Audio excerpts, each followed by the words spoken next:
और शुरुआत इस वक्त की बड़ी खबर के साथ। कानपुर में कल पुलिस पर हमला कर 8 जांबाजों को शहीद करने वाला हिस्ट्री शीटर विकास दुबे की तलाश में अब पुलिस मध्य प्रदेश के बीहड़ तक पहुंच गई है। सूत्रों से ये जानकारी मिल रही है कि विकास दुबे के बीहड़ में भी छुपे होने की आशंका है।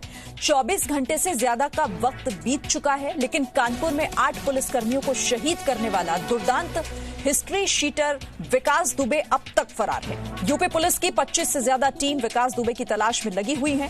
सभी जिलों के स्थानीय पुलिस को भी अलर्ट पर रखा गया है।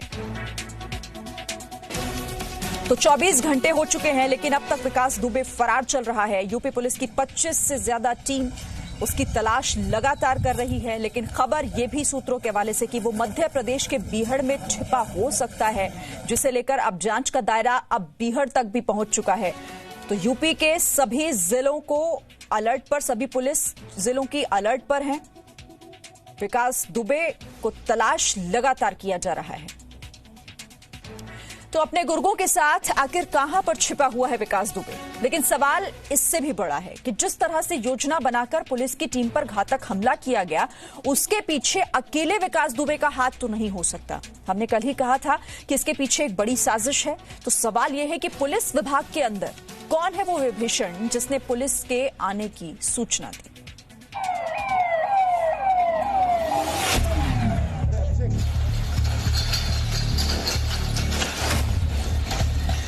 अम्मा दरवाजा खोल दो, अम्मा दरवाजा खोल दो, मेरी जान बचा लो। बेटा हमने डर के मारे नहीं खोल।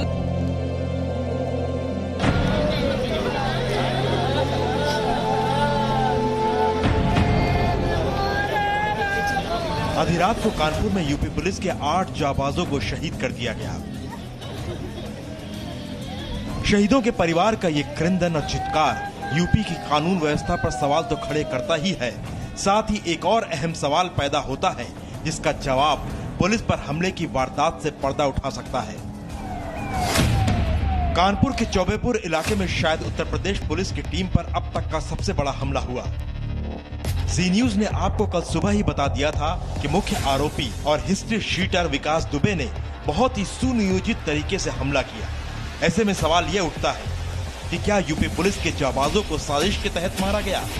क्या सोच समझकर योजना बनाकर हमला किया गया? चौबेपुर के बिकरू गांव में जब पुलिस की टीम हिस्ट्री शीटर विकास दुबे को पकड़ने गई, तो वो और उसके गुर्गे पहले से ही असलहों के साथ तैयार थे। विनय दुबे ने पुलिस के लिए पहले से ही जाल बिछा रखा था। पुलिस की टीम को रोकने के लिए जेसीबी लगाई गई थी, जिससे पुलिस की गाड़ी आगे नहीं जा पाई। पुलिस फोर्स के गाड़ियों से उतरते ही घरों की छत से गोलियों की बौछार शुरू हो गई। वो जेसीबी दिखाना चाहेंगे कि जिस जेसीबी के मदद से रास्ता, पुलिस वालों का रास्ता रोका गया था और पुलिस वाले पीछे ना हट सके, उसका पूरा प्रबंध किया गया था। और आप देख सकते हैं जेसीबी के पीछे भी एक घर है और सामने भी एक घर है। सभी में बताया जा रहा है कि सभी में ऊपर छत पर बदमाश छुपे हुए थे और बदमाशों के द्वारा सेमी ऑटोमेटिक राइफल का इस्तेमाल करके अंधाधुंध गोलियां यहाँ पे चलाई गई। इसका मतलब यह हुआ कि पुलिस की टीम के आने की सूचना विकास दुबे के गैंग को पहले से थी और पुलिस पर हमले की योजना पहले से बना ली गई थी और मकसद पुलिस से बचना नहीं, पुलिस के जवानों को मारना था। चश्मदीदों के मुताबिक बदमाशों ने पुलिस के जवानों को पीछा करके मारा। फिर पुलिस के लोग थे, उन्होंने जरूर कहा अम्मा दरवाजा खोल दो, अम्मा दरवाजा खोल दो, मेरी जान बचा लो। बेटा हमने डर के मारे नहीं खोला कि उनको बचा तो पाएंगे क्या, क्योंकि दूसरे लंगड़े बैठे बिल्कुल चल नहीं पाते हैं। उसके बाद में भैया क्या हुआ, उन्होंने हाथ पैर जोड़े, लड़कों के नाम लिए, भैया हमें छोड़ दो, भैया हमें छोड़ दो, अब हम कभी नहीं आएंगे। उन लोगों ने भून दिया गोली से। फिर तो सवाल उठता है कि कौन पुलिस पर जानलेवा हमला करवाना चाहता था? पुलिस के आने की सूचना किसने दी? क्या पुलिस महकमे के अंदर ही कोई घर का भेदी है? क्या पुलिस महकमे के अंदर ही कोई आपसी रंजिश चल रही है? क्योंकि जांच जैसे जैसे आगे बढ़ रही है, वैसे वैसे चौंकाने वाले खुलासे हो रहे हैं। कानपुर में पुलिस हमले के पीछे चौबेपुर थाना प्रभारी विनय तिवारी की भूमिका संदिग्ध बताई जा रही है। जांच में पता चला है कि हिस्ट्री शीटर विकास दुबे के खिलाफ धारा 307 के तहत एफआईआर दर्ज करने में एसओ विनय तिवारी आनाकानी कर रहा था। जब पीड़ित राहुल तिवारी ने सीओ देवेंद्र मिश्रा से शिकायत की, इसके बाद ही विकास दुबे के खिलाफ मुकदमा दर्ज हुआ। यही नहीं, सूत्रों के मुताबिक जब पुलिस की टीम विकास दुबे को पकड़ने उसके घर गई तो एसओ विनय तिवारी सबसे पीछे चल रहा था। सूत्रों की माने तो एसओ विनय तिवारी पर मुखबरी का शक है। सूत्रों के मुताबिक UP STF SO Vinay Tiwari से लगातार पूछताछ कर रही है। उत्तर प्रदेश के डीजीपी शुक्रवार को बिकरू गांव पहुंचे और घटना स्थल का जायजा लिया। डीजीपी भी मान रहे हैं कि इस हमले के पीछे सोची समझी साजिश है। ये यहाँ पर जो हमारी पार्टी आई थी उसको साजिश के तहत, जैसा आपने देखा है, एक मशीन खड़ी है, अर्थ मूवर मशीन खड़ी हुई है, जिसके तहत उसका रास्ता रोका गया और उनके नीचे आ जाने पर उनके ऊपर अंधेरे का फायदा उठा करके हमला किया गया है। ये जो भी घटना हुई है ये बिना सोची समझी साजिश के नहीं हुई है। हिस्ट्री शीटर विकास दुबे की गिरफ्तारी के लिए पुलिस की टीम लगातार छापेमारी कर रही है। पुलिस को अंदेशा है कि विकास दुबे नेपाल भाग सकता है, इसलिए लखीमपुर खीरी से लगी नेपाल की सीमाएं सील कर दी गई हैं और पुलिस सघन तलाशी कर रही है। वहीं लखनऊ में गैंगस्टर विकास दुबे की मां, जो अपने छोटे बेटे के साथ रहती हैं, का कहना है कि अगर उनका बेटा सरेंडर न करे तो पुलिस उसका एनकाउंटर कर दे। जब धोखे में भगी हो तो काउंटर करिए पुलिस, और हम तो कहती पकड़ लो तब काउंटर कर दो। कैसे उसने बहुत बुरा किया है। कानपुर हमले का मास्टरमाइंड अब तक फरार है, लेकिन जिस तरह उसने अपने गैंग के साथ मिलकर योजनाबद्ध तरीके से पुलिस वालों पर जान लेने के मकसद से हमला किया, उसके पीछे की साजिश में कई बड़े मोहरे हो सकते हैं। ब्यूरो रिपोर्ट, जी मीडिया। तो 24 घंटे का वक्त हो चुका है और अब तक विकास दुबे को लेकर लगातार जांच और साथ ही पुलिस हर जगह दबिश दे रही है। सीधे रुक करेंगे लोमस, जहां मेरे सहयोगी इस खबर पर बातचीत के लिए जुड़ गए हैं। लोमस, पहले तो अपडेट बताइए, ताजा जानकारी क्या है इससे जुड़ी?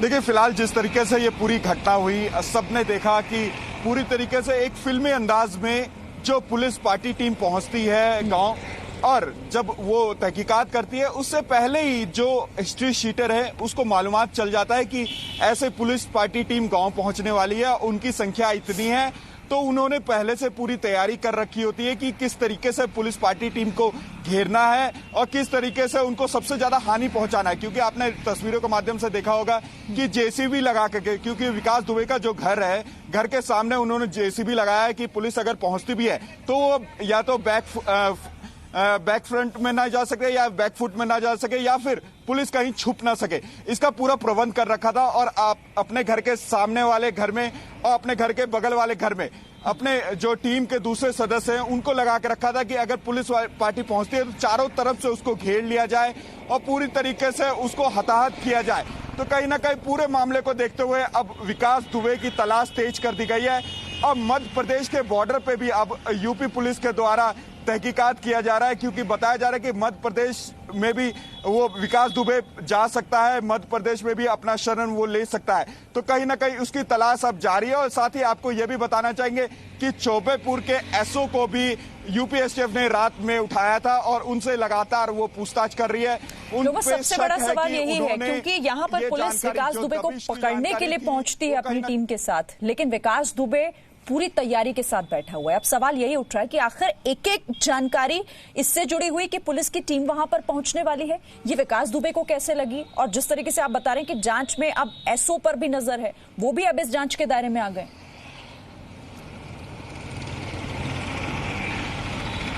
बिल्कुल शरीन, क्योंकि आप पूरे घटनाक्रम को देखें तो कहीं ना कहीं पहले से ही जो जानकारी है वो पहले से ही विकास दुबे के पास पहुंच गई थी। वो किसी के भी माध्यम से पहुंचाया जा सकता है। हम ये नहीं कह रहे कि विनय तिवारी के द्वारा ही पहुंचाया गया हो, लेकिन जैसे कि यूपी एसटीएफ ने विनय तिवारी को उठाया है और उनसे लगातार वो पूछताछ कर रही है कि क्या संबंध है विकास दुबे से आपके, क्योंकि पहले भी जब विकास दुबे के नाम पे जब एफआईआर लिखाया जा रहा था तो वो एफआईआर लिखने से आनाकानी कर रहे थे। तो कहीं ना कहीं कई सारे मामले हैं, इनको लेकर के वो पूछताछ कर रही है एसटीएफ के द्वारा। और साथ ही आपको बता दें कि 25 से ज्यादा टीमें विकास दुबे को पकड़ने में लगाई गई है। आप कह सकते हैं कि लगभग जो लोकल पुलिस है उसकी तो मदद ली जा रही है, लेकिन स्पेशल 25 8 पुलिसकर्मी शहीद हुए हैं और विकास दुबे तक पहुंचना अब बहुत बड़ी चुनौती इसलिए भी हो चुकी है क्योंकि लगातार कोशिश तो हो रही है, लेकिन 24 घंटे बाद भी अब तक कोई सफलता हासिल नहीं हो पाई। आप आगे भी नजर रखिएगा लोमस, फिलहाल शुक्रिया आपका। तो यूपी पुलिस के 8 शहीद जवानों के घर पर मातम पसरा हुआ है, लेकिन परिवार को गर्व है कि उनका सपूत अपनी ड्यूटी करते हुए शहीद हुआ है। शहीद हुए ज्यादातर पुलिसकर्मी गांव से जुड़े हुए थे।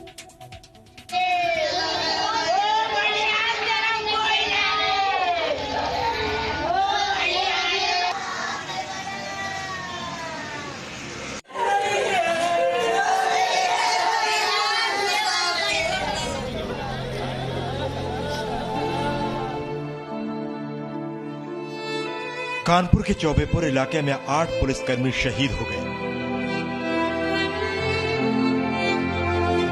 हमले में शहीद हुए सब इंस्पेक्टर अनूप सिंह के घर मातम है।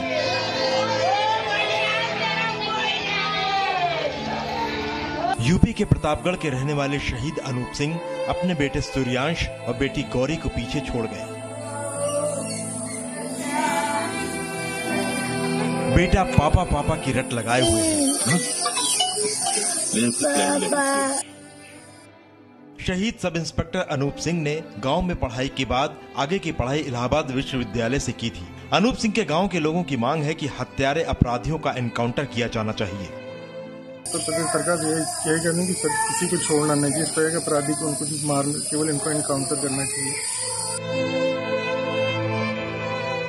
शहीदों में डीएसपी और सीओ देवेंद्र मिश्रा भी शामिल हैं। देवेंद्र मिश्रा उत्तर प्रदेश के बांदा में छोटे से गांव सहेवा के रहने वाले थे। इसी गांव से उन्होंने 8वीं तक की पढ़ाई की थी। शहादत की खबर सुनकर यहाँ के लोगों में दुख और गुस्सा दोनों है। मथुरा में शहीद कांस्टेबल जितेंद्र पाल के घर में भी मातम है। परिवार का रो रो कर बुरा हाल है। 5 दिन पहले ही तो मथुरा से कानपुर ड्यूटी पर गए थे। जानकारी मिलते ही पुलिस के अधिकारी भी घर पहुंचे। जितेंद्र 2018 में ही यूपी पुलिस में भर्ती हुए थे। योगी सरकार ने शहीदों के परिवार को 1-1 करोड़ रुपए मुआवजे का ऐलान किया है। उत्तर प्रदेश सरकार अपने इन सभी शहीद हुए जवानों के परिवार वालों को आर्थिक सहायता के रूप में भी 1 करोड़ रुपए प्रत्येक शहीद के परिवार को अतिरिक्त सरकार की ओर से उन्हें उपलब्ध कराया जाएगा। शहीदों के परिवार की मांग है कि जिन लोगों ने इस हत्याकांड को अंजाम दिया उन्हें कड़ी से कड़ी सजा दी जाए। Bureau report, ji media. Presenting B News app available on Google Play and App Store. Download it now.